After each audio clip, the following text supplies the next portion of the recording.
anotou, então anota aí, 6.815, artigo 112. Lá eu tenho todos os requisitos para o brasileiro, para o estrangeiro se naturalizar brasileiro, sem respeitar essa naturalização ordinária ou extraordinária, ok? Artigo 112. Boa saúde, aptidão para o trabalho, morar no Brasil há mais de 4 anos, não tem condenação penal, saber o português e por aí vai. Vale a pena dar uma olhadinha que eu estou achando que vai cair nesse concurso de vocês, ok?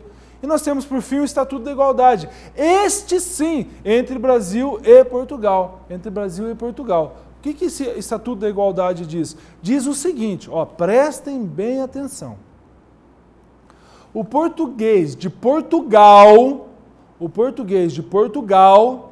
que venha morar no Brasil, ele pode gozar dos mesmos direitos do brasileiro naturalizado sem se naturalizar, entenderam? É o português de Portugal que vem para o Brasil gozar dos mesmos direitos do brasileiro naturalizado sem precisar se naturalizar. E quais seriam esses direitos? Principalmente os direitos políticos. Ou seja, quando a Constituição Federal fala que os estrangeiros não podem votar, temos que fazer essa observação. Olha, eles não podem votar, tudo bem, mas é o seguinte, o português de Portugal, se houver reciprocidade entre o Brasil e Portugal, em função do Estatuto da Igualdade, ele poderá votar aqui no Brasil sem ser naturalizado brasileiro, ou seja, uma hipótese em que o estrangeiro pode votar aqui no Brasil. Só que tem um detalhe, ele não pode votar aqui no Brasil e em Portugal.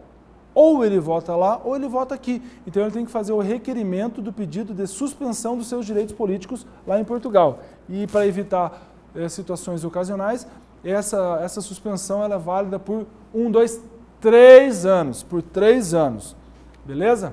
Tudo bem e tal, a pessoa se vira brasileira naturalizada, ela fala, então eu posso gozar de todos os direitos que o brasileiro goza? Sim, você pode gozar de todos os brasileiros, não haverá distinção entre brasileiro nato e naturalizado, todos serão iguais, salvo nesses casos aqui. Presidente e vice-presidente da República somente podem ser brasileiros natos, por uma questão mais do que lógica.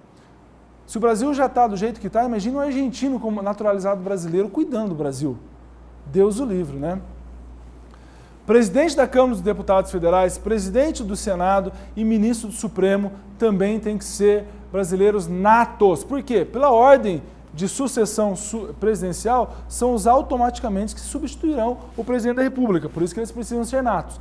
Brasileiros natos. Vejam bem, presidente da Câmara dos Deputados Federais não pode ser brasileiro naturalizado, tem que ser nato. Agora, deputado federal, deputado estadual e vereador pode ser brasileiro nato. O que não pode é ser presidente da Câmara de Deputados. Senador da República também, mas a pessoa pode ser senador da República como brasileiro naturalizado. O que ele não pode ser é presidente do Senado Federal, ok? Ministro do Supremo também. Agora, ministro do STJ, desembargador, juiz, promotor, pode sem nenhum problema ser brasileiro naturalizado. E depois, carreira diplomática, oficial das Forças Armadas e ministro de Estado da Defesa, ok? Por questões mais de soberania, ok? Perde-se a nacionalidade brasileira?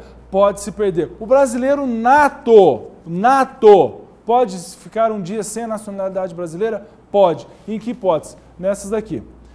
Se houver um cancelamento da naturalização via sentença judicial, o brasileiro naturalizado perde a sua nacionalidade brasileira. Há todo um processo contencioso, processo judicial contencioso, e o brasileiro naturalizado faz o quê? Perde a sua nacionalidade brasileira, via sentença. Então, a menos que ele consiga, via ação rescisória, rescindir aquela sentença, ele jamais poderá ser brasileiro novamente, porque ele perdeu a nacionalidade brasileira. Ok? E quando o brasileiro, nato ou naturalizado, adquirir outra nacionalidade, ele também perde a nacionalidade brasileira. Por exemplo, se eu, brasileiro nato, adquiro a nacionalidade paraguaia, eu perco a nacionalidade brasileira. Sempre? Não. Tem duas exceções e normalmente são essas exceções que caem na prova. Quando houver reconhecimento de nacionalidade originária pela lei estrangeira, veja bem, não é o meu caso, mas eu sou brasileiro nato.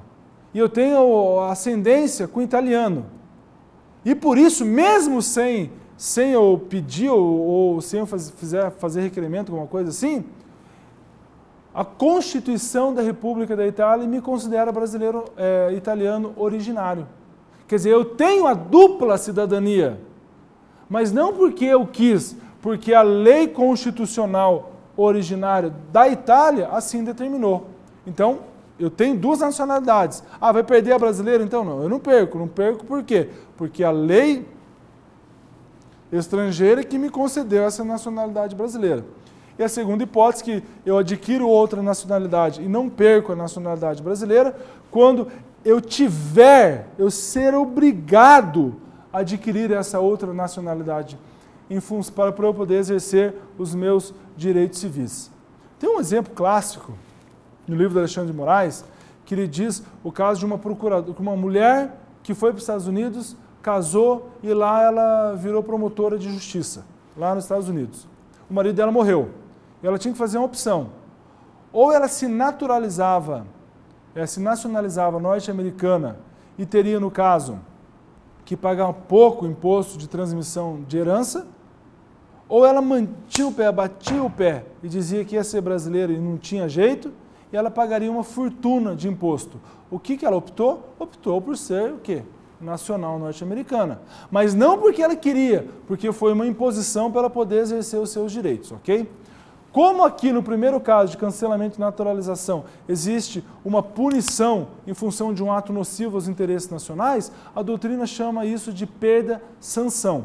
E como no segundo caso há uma mudança de nacionalidade, a doutrina chama de perda-mudança. Primeiro caso, perda-sanção, e o segundo caso, perda-mudança. Ok?